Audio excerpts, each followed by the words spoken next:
season gi abe material ni seda usoi ga thebong maru ga iron ba pot korea like karo pot ke ai akoi matam kuina matung da unajaba ai yadre eto am ta hai taro ai vlog ta nama dengo I jenge pa nama na jengo ah jengo ai ko di Mamton sulai kamen buna ma sida Elisha da usoi iromba Elisha thongba dagi sigi set se aigi hapai ni bako next na akhoi dosana hapak mayam ngasi sisu amuk chabadagi haudore barogi chabade oina tawre bako aidi thongu thakba amta yawdrabdina ima iton mayam gi thongaga moina pizari ado ngasigi mathel sisu mayam deng halake hajiki hadi matam gi oiba mathel ni bako natra guess how ne dang yaw de isa rap jari mi yaw de adu mayam sa khai ba haukhre khai ba seng hanjarake mathel sisu kai mathel no utlake bako मैं मखता swimming मिनसी आई से ngasi se thabak ngasi se ai chaba gi program yam lei yumda salaraga sak mo kauri dum mathang sal doini ado makhada na sumiang minasi ngasi gi video se mayam ai introduction ka yam phajana piba ngam hautre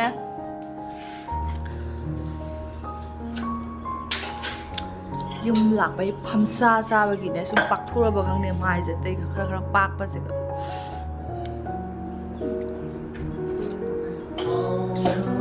mayam makata asmin hai ki bato material se ngasi gi hojiki season gi abe material ni seda usoi ga thebong maru ga iron ba ada maya yum da lakode ani sule jai je ko to de gi sidana shaubri chamthong aduga sidana ngari beri aduga asige gi kot na ba dai khaman mayam se sani gi masigi material amayam ko sarage ado chaba ga di uloi da ai dum mathel chani utoriba ado ni mayam chaba haudro bani kha ma lak dream kari mu toiba hande mara ga de ni se soi ji ni ai cha ra ge la me soi si ni cha do se khoi cha cha ra ge la me cha ro chaba haudro ave hau bra chopi ga em ka thuk to ni hau bra chamthong mi thori cha da mi nu kana khang ja gai chu bra sobri mo law dam ne mo irom ba se law ro cha ro kamai cha na de ba cha ro ngok sa bre ngo to cha nang to le ra ai to ke ma ne e ya sa dro ne sa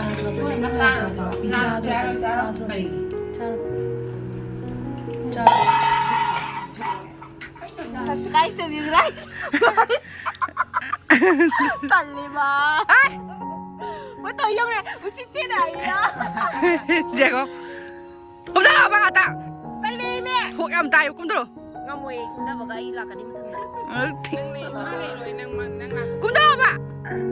share subscribe tali ku ba ka sanina lau ni rang kita ano to ri ka ta pu di jai nang si nang ingong ina kai mi lai no na ai da Sunday da lai ne sa to lo mi lo mu ja to ba ti lau nang ni du lau na det kya da sa pasal le nang kare pasal le noi ai la ga pasal lai ne pasal mo mo de pasal ku sa ga de ya na tra ai noi dai mi ne nang noi ba noi de di gang dai da mi ta u do dum mai dum le noi bi de pa di pasal le ing do si chwai di ga ya pa de ga ja le be ma ja le ne da ba le dang ki sa di choi de ya ra ma ga ai ja tro nang ni ka ba dam tau do ro nang ni ka ba dam tau do ro next year 26th ta confirm mo na ba dega sidra ka na mai du ga นั่งที่เดิน reception date kya do 12 da long mo ekaro 12 da lao isu ai de date kya ta ga date kya ken mi ta ga ken mi ta ga Thursday da ni Wednesday long boy de Thursday da ni oh lao ai di mo di long mo lao lao ai dro walida kat po sapai dari inna ma phaja bam phange ai wi photo da wi tao ni ko ba hi ban ko che My blog se wo. famous like ko Santi ka. Kam ben ko li gang ko lai tre de pot ki like ko ama ko nem ko kram haram bani ne Chot ko ya pot ko like ko. kam chot ko ya pot ko ya like ko pot ke Hi guys. Vlogger mama chalati. Sounding gati. English lon tap. Hi. Ako'y matam kuya matungda unajaba. Ayan re sayo. je mo no thola wa ya video ma nga yen ko la kai mo ba sa luok thung ngai ai da min thola ma Hey, bo mai ka bang bang loi. nang gym chali ba Chatre. Kuya chatre. ha Matam Ado ngara na nu ro ko chatra ba. na ko na gym chala ka kai na thi mo chai do kai dom dai Ay thado bang am de cha ba ke do duri. oi ayuk ta gym gi thagala ni nong din jaba ma cha ba thagala ko ja kai Kali ai sa uri mira ta. Ay atu nai mayeng cha ka do ulta phil la mi kai mayeng cha matam na da chau long ba loi ga na phana ai sana thong ga di cha ning ye ba pang cha da na da da. Haw ro thong nang cha ning ga roi do. Ai do ngam de ba. Mau do la di pare man ino man cha kum chang ga rai to da roi di dai to thang pot to. ai sai Ja roi ba nang. bare nang mathang da di do ra ni na du ga du Dai chatra. dai ta ba Chatte. Ai chatre di ba chatre kai ki ba. Ai chatre. kari gi ma dai la ku tro Ma ai ga di tu ma cha toi ba su dur ga ti do. Loge ni ne gari ki ta wari na te. Ni. partner Mas padal le tre. pinky di Bye bye. pinky Pinky na son gi ai son na te ne son da ni ne chali se. nang ha Adi se lam ni dai sali. Ye se den chali do. oh oh na Chale, bye, bye, bye, guys, ha? so na tama bari nang first di Son na do mi. Di se na. Bye, bye. Bye bye bye. bye bye Bye. kuina phangada ba isi eri isi Hey. jam na ka jam na ka hanate dai dum oh bye bye Ngoi dia na. Ai sale. bye bye oi max puro idra sala Ka phom mo. chat pare bye bye ja le nang luong bai kap le bai tham oi oi bye bye bye bye bye bye oi akoi chang si ja de chu de lai ni ne ba bye bye si amuk chak cha ba gi chatle akoi mamton gi yumda akoi mama gi sagai gi keno ne ba mamton ne ba ko haidi mamton mama gi bhai khoi sida le ba ko mamton biju haida moi de toine chak cha ba thang gi da moi da chat laga moi halak ke moi gi yum gi ahan ba blog oi doi ni aduduna mayam chawra ga yangan jara ke ko chalu ki ke adudi akoi yum ne thola ga tu sida a mama gi lai thar ba se asi siga moi gi gate uri se ore na ko sida ne yam lapte da sida na akoi gi didi gi man gi yum ne manung da tuga sida lai ya salan yau doram ni da yam pui ho lapte da yam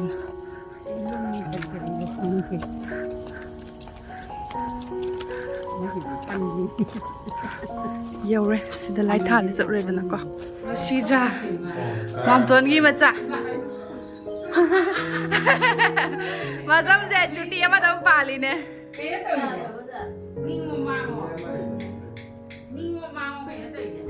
ting nước chi đấy nè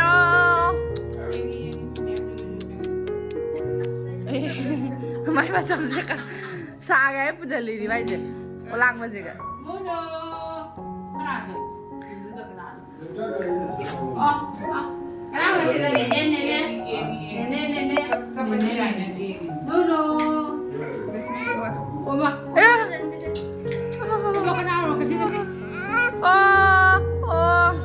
khăn đập mày am chân gari ka sana bro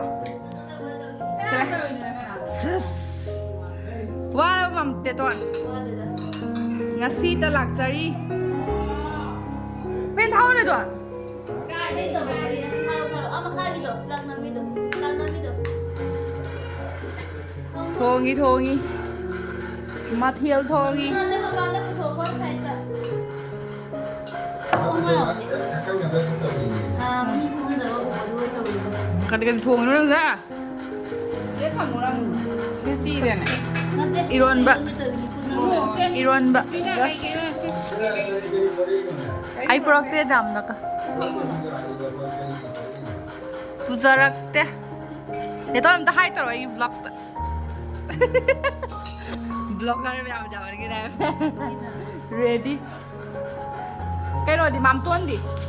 tu sa ko sa ki lan Huku ka daw ino buni ge se Jengo sida jengo Dama dengo I jenge pajaban na May masam sida di pajaga ra jane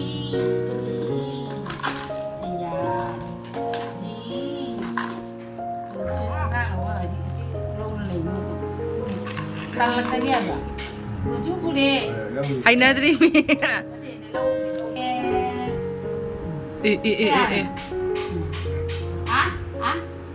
Jengo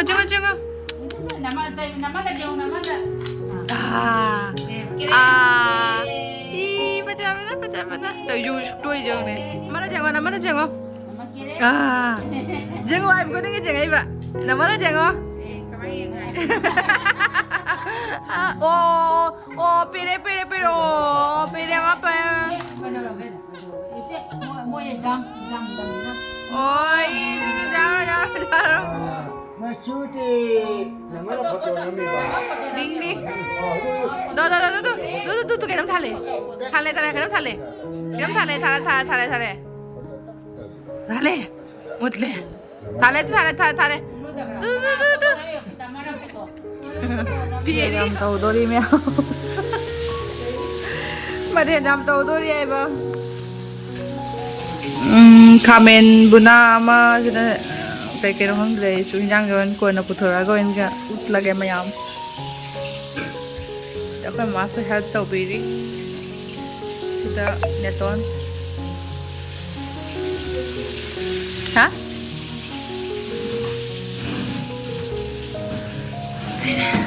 Basta upay leite Ham dia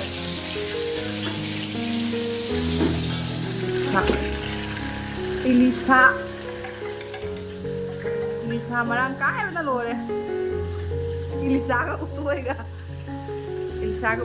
na marang kai cha ne to na lo khala mene ko mana mu ja ne ingang do kapak na ingang do nangai leite ba ingang do kasi lak pa ni na kapip ngahak manggon tholai ni sidan to cham yaren sila amadi nungai ga da ko na thodi ichi so yum ka se na tra ningol hanagi mi sing lai rakre da new place habi sing lai ba sing do lo yum pan ha kre hoji ga no ba mau na ta lai se ai su khani lai ra ga di khoi gi da chaw gi su nu pi thi ri da ko after 1-2 years matung ga de ba chaw gi su nu pi thi ri na adu na laitre anova generation na tani lakle sing da hanagi do amo laitre nungai tre ba pun ba da du na yum da la ga ba ga thoning de ajuna sung tok thulak ta bane ba na hangai se haidi nong su chui da na ko nong su chu na laire lak ba de nong chui do nga sin mi si da ni hangi ba yu da gi hangi na si se adu do ngasi hayeng di handrom ni ngasi je nong hange adu do ga nga hak ngasi se nga hak akhoi ne lekai gi ne ne hoi da musalu re ngasi nong dang na mamton bi joi da khoi gi ne ton se yum da lai ru bane ba ko haidi mamton gi wife se do mak la ga mak na ayuk ta lai ba do ga gi nong dang da na khoi chakore atuni chakabo si khoi loi na ni akhoi to mo ta ni ma ni nga cha da ni ma di yum da adum cha hawra ge da na ne ko akhoi jo su thabak loi ga la ka ni mamton su thabak chakhi bo ko ma su la ga join tawrani dani maya makha ta na sum yeng mina se hoina bunda bagi pulini ꯍꯋꯥꯏ ꯄꯨꯊꯣꯛ ꯀꯥꯞꯄꯁꯤꯁꯨ comfortable ꯑꯣꯏꯗꯦꯕ ꯇꯜꯂꯦꯕ ꯌꯥꯝꯅ ꯌꯨꯝꯗ ꯂꯥꯛꯑꯒꯅ ꯏꯁꯥꯅꯒ ꯇꯟꯕꯒ ꯑꯗꯨꯃꯥꯏꯅ ꯑꯣꯏꯔꯦ ꯑꯗꯨꯅꯤ ꯍꯪꯒꯠ ꯍꯟꯗ ꯋꯥꯛ ꯇꯧꯋꯤꯅꯤ ꯃꯈꯥ ꯇꯥꯅ ꯁꯨꯝ ꯌꯦꯡꯃꯤꯟꯅꯁꯤ ꯃꯌꯥꯝ ꯑꯩꯒꯤ ꯕ꯭ꯂꯣꯒꯁꯦ ꯃꯥꯝꯇꯣꯟꯁꯨ ꯂꯥꯛꯑꯦ ꯃꯥꯝꯇꯣꯟ ꯂꯥꯛꯑꯦ ꯃꯥ ꯊꯕꯛꯇꯒꯤ ꯍꯜꯂꯛꯑꯦ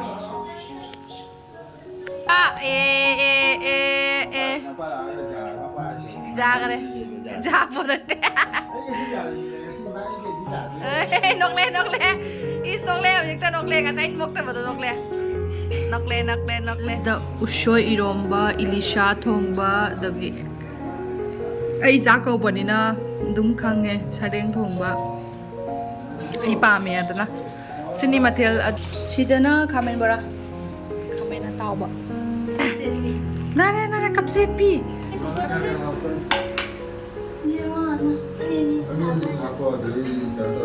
Jumba. Mama. कैसे गाइड चिली the view ma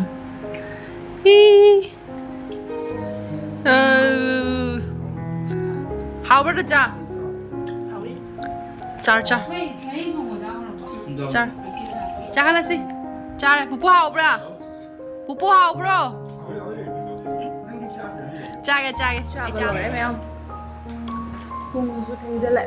10:30 mok ta sale dange adu sa lore ha pamaga asum hallani meyam lore abe bi bye bye lore ton bye bye Mamton bye bye tadi oh Maka ngang hukul kai tu.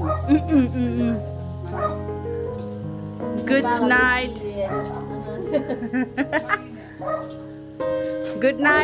good night चलो ही गया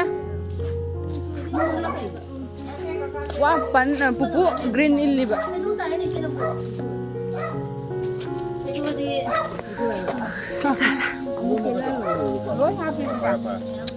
bye bye पुपु चलो ही गया good night चलो मपान थोड़ा का नुंगाई इन seat चलो ना फी हापई नी सिसिना सिगी set से आईगी हापई नी बको सी कलर से फजे कलर दुगा असिसिना अखोय ममागा अखोय दोचागा मोइनी गी नेना हापई नी सिसिना असिनी मैम चटपु चलदी सुगुम्बा हापी से ओइने इकाई जेना तल्ली दुना इजनी अदो मैम ने तोन याम पामजरे कलर से फजै जामना मी ngौथोकनी सी कलर से नत्रा फजै सी कलर नि से फजै पामजरे थैंक यू सो मच नेटोन रेमी पामजरे माक इंगांग दुगा पिक पनिना को हाथु दौदना मचेल कयाम तौरमे याम वाना अदो हावरे मैम हाउसु हावखरे हिंजांग अदि पीसिंगसु पामजरे युमसु यौरे थेंगसु याम थेंगे 11 तारे 11 तारे बको तो मैम स्वाइसगे की वीडियोस लसनजरगे मैम ना पाबियागदि like share subscribe plus comment से दोबको बिगनो अदि मैम बाय अखोय दे तो सा बाय तरो बाय बाय युम सु हलाए तो युम दा हला हाइदी लाकपगी ब्लॉग पुदि कापकरे बको अदो शॉर्ट वीडियो मचा ओइना हापसगे तना इसे कापनी तो असी सफी होय हापे बको युम दगी कोइ दा सावैना अदो दो इंगन जगे ना मैम दा वीडियो से कापक पने बको असी फनेक सिना अखोय दो साना हापक पदी अदुगा असीगी मतेक सिना अखोयगी मानना हापिरकपने बको अदो असी से मैम दा यंगहनजरगे वीडियो से कापसबनी अदो सीगी क्लिप्स मचा सिमतंग अदुम आई एड तौसनजरक्तोइने बको आई युमदगी लापो खटपगी दी वीडियो याम कापक्त्रे बको हाइदी लांगसु लांगबा अदैदि सुम नुंगाइत्रेदना को युमदा लापो खरनी मु लैरगा लापदो अदुदोगी वीडियो कापसरक्त्रे मैम दो असी मटेक से उचके हादना ऐसे उच्चा बने बको मैम दा ꯑꯁꯤꯅꯤ ꯃꯌꯥꯝ